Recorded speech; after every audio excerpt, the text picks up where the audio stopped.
Tasnia ya muziki imetawaliwa na vituko vingi sana, lakini pia alama na ishara za siri ambazo unaweza usijue maana yake. Wakati mwingine wanamuziki hufikia hatua ya kuimba kitu ambacho kama huna uelewa ziada, unaweza usijue alimaanisha nini. Sasa moja ya vitu vilivyowashangaza sana mashabiki juu ya mwanamuziki Nelly ni bandeji yake shavuni, jambo ambalo hata wale wasiomjua waliliona kwa waigizaji wa hapa nchini Tanzania kama vile marehemu Sharo Millionaire na hata mwigizaji Kitale. Na swali la msingi ni je, kwa nini mwanamuziki Nelly alikuwa akiweka bandeji hiyo? Jambo hili lilikuwa siri kwa wengi mpaka pale mtu wa karibu na Nelly alipofunua siri hiyo. Kulingana na stori kumuhusu Nelly, inadaiwa kwa bandeji hiyo alianza kuitumia baada ya kupata jeraha alipokuwa akicheza mpira wa kikapu. Lakini rapa huyo aliendelea kuvaa hata baada ya jeraha lake kupona. Wengi walidhani kuna siri fulani au pengine mwanamuziki huyo ana kovu. Ikaja kujulikana kuwa Nelly aliendelea kuivaa ili kumkumbuka rafiki yake aliyefungwa jela miaka 10 aliyeitwa City Spud. City Spud ilikuwa rafiki wa karibu sana wa Nelly. Hata nyimbo ya kwanza ya Nelly kuwa hit iliyoitwa Ride With Me waliimba pamoja.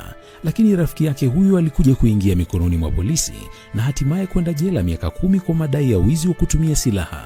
Baada ya kutumikia kifungo cha miaka 9 gerezani, Spud aliachiliwa na hapo ndipo Nelly alipoacha kuvaa bandeji hiyo.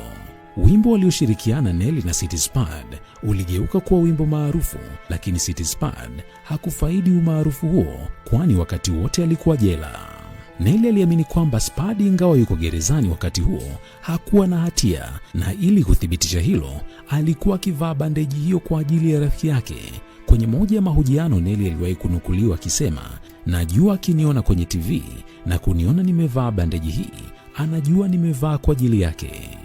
Mwisho wa kunukuu. Okay, lakini je, unafahamu historia ya Nelly? Wacha tuangalie nyota huyu alitokea wapi. Nelly alizaliwa tarehe 2 Novemba mwaka 1974 na wazazi wake walimpa jina la Cornell Earl Hines Jr. na walikuwa wakiishi huko Austin, Texas. Nelly alikuwa mtoto wa pekee wa Cornell Hines na Rhonda Mark. Baba yake alikuwa mwanajeshi wa jeshi la anga la Marekani kwa muda mrefu wa utoto wa mwanamuziki huyo. Nelly alipokuwa na umri wa miaka 7, wazazi wake walitalakiana, hivyo Nelly na mama yake wakahama kutoka St. Louis hadi jiji linaloitwa University. Akiwa katika shule ya upili yani sekondari, Nelly aliunda kundi la muziki lililofahamika kama Saint Lunatic, akiwa na marafiki zake kama Ali, Murphy Lee, KY Juan, Slow Down pamoja na City Spud ambaye alikuja kwenda jela miaka 9 na kumfanya Nelly kuweka bandage shavuni.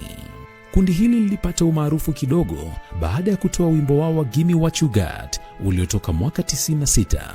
Licha ya watu hawa kuwa maarufu katika eneo la Missouri na sehemu ya karibu, kundi hilo lilishindwa kupata mafanikio nje ya maeneo yao. Hivyo wanakundi wengine wakakubaliana kumwacha Nelly apambane kama solo, yani awe peke yake, kwani kama kundi ilionekana wazi hakuna matunda yatakayopatikana. Ilipofika mwaka 99, Nelly akasainiwa na lebo ya muziki ya Universal Music Group. Akiwa katika lebo hiyo, inadaiwa Nelly hakupendwa sana, na hii ni kutokana na alikotokea. Wakati huo wanamuziki wa hip hop walionekana kutokea eneo la West na East Coast, lakini Nelly alikuwa akitokea eneo la Midwest. Licha ya kupitia maoni mabaya, Nelly aliweza kutoa nyimbo kubwa zilizovuma na kujipatia heshima. Albamu yake ya kwanza iliyoitwa Country Grammar ilitoka mwaka 2000 na kufanya vizuri sana. Mwaka 2002 akatoa albamu ya pili iliyoitwa Nellyville, ambayo ilikuwa na nyimbo maarufu zilizokimbiza chati kama vile Hot in Here pamoja na Dilemma ambayo ilikuwa hiti ya dunia. Hapo mwanzo nilikueleza kwa wimbo wa Dilemma ni wimbo pendwa wakati wote na wengi bado wanaufurahia wanapousikia. Hivyo wacha nikupe story kidogo kuhusu wimbo huu. Kuna mtayarishaji mmoja wa muziki aliyeitwa Ryan Bowser. Sasa huyu alitengeneza mdundo yani instrumento ya wimbo huo. Lakini Nelly aliusikia mdundo huo kutoka kwa mtayarishaji wa muziki kutoka St. Louis aitwaye Anthony Macon almaarufu kama Bam. Nelly alipousikia aliupenda sana, hivyo akaanza kuandika mashairi ya wimbo huo. Wakati huo alikuwa anaelekea kutoa albamu yake ya pili na nyimbo nyingi zilikuwa zimekwisha kamilika. Hivyo wakati wanakusanya nyimbo hizo, Nelly alibadilisha mawazo yake na akaamua kwamba wimbo huo atakaorekodi atauweka katika albamu hiyo.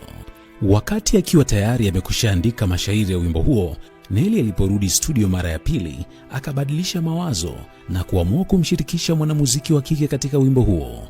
Na mtu aliyekuja kichwani ni mwanamuziki kutoka kundi la Destiny Child aitwa Kelly Rowland, ambaye walikutana wakati wa ziara ya muziki iliyoitwa Total Request Live, ambaye walikutana katika ziara ya muziki mwaka 2001. Mwanzoni Nelly alisita kidogo kumshirikisha Kelly, lakini alitiwa moyo na dada yake ambaye alikuwa akipenda kumsikiliza Kelly. Hivyo Nelly akampigia simu Kelly Rowland ambaye alikubali kurekodi wimbo huo. Wakati wa kurekodi haikuwa rahisi, kwani Kelly alitakiwa kurekodi mara kadhaa ili wapate ubora wanaoutaka.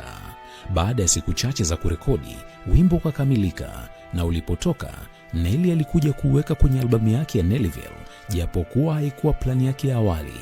Kutokana na wimbo huo wa Dilemma, ilianza kuhisiwa kuwa Nelly na Kelly ni wapenzi, lakini wawili hao walikana, huku Kelly aliyekuwa na umri wa miaka 21 wakati huo akidai kuwa Nelly ni kama kaka yake.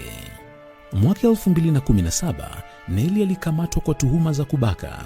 Inaelezwa kuwa mwanamke mmoja aliripoti polisi akidai kwamba Nelly alimwalika katika basi lake analofanyia ziara kisha akambaka.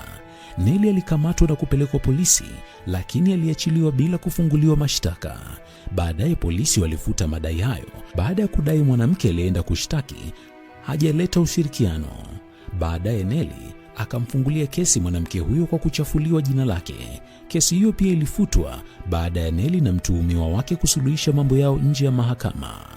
Kwa miaka mingi Nelly alikuwa katika mahusiano ya zima washa, yaani ya kurudiana na kuachana, na mwanamuziki mwenzie aitwaye Ashanti. Wawili hao walikutana mwaka 2003 na wakaanzisha mahusiano. Kwa miaka yote walikuwa wakirudiana na kuachana, lakini ilipofika mwaka 2013 wakaachana mazima. Baada ya kukaa mbalimbali kwa miaka 10, mwaka 2023 wakarudiana tena, kisha wakafunga ndoa na kupata mtoto wa kiume aitwaye KK. Asante kwa Tasnia ya muziki imetawaliwa na vituko vingi sana, lakini pia alama na ishara za siri ambazo unaweza usijue maana yake. Wakati mwingine wanamuziki hufikia hatua ya kuimba kitu ambacho kama huna uelewa wa ziada unaweza usijue alimaanisha nini. Sasa moja ya vitu vilivyowashangaza sana mashabiki juu ya mwanamuziki Nelly ni bandeji yake shavuni, jambo ambalo hata wale wasiomjua waliliona kwa waigizaji wa hapa nchini Tanzania kama vile marehemu Sharo Millionaire na hata muigizaji Kitale. Na swali la msingi ni je, kwa nini mwanamuziki Nelly alikuwa akiweka bandeji hiyo? Jambo hili lilikuwa siri kwa wengi mpaka pale mtu wa karibu na Nelly alipofunua siri hiyo. Kulingana na stori kumhusu Nelly, inadaiwa kwa bandeji hiyo alianza kuitumia baada ya kupata jeraha alipokuwa akicheza mpira wa kikapu. Lakini rapa huyo aliendelea kuvaa hata baada ya jeraha lake kupona. Wengi walidhani kuna siri fulani au pengine mwanamuziki huyo ana kovu. Ikaja kujulikana kuwa Nelly aliendelea kuivaa ili kumkumbuka rafiki yake aliyefungwa jela miaka 10 aliyeitwa City Spade. City Spade ilikuwa rafiki wa karibu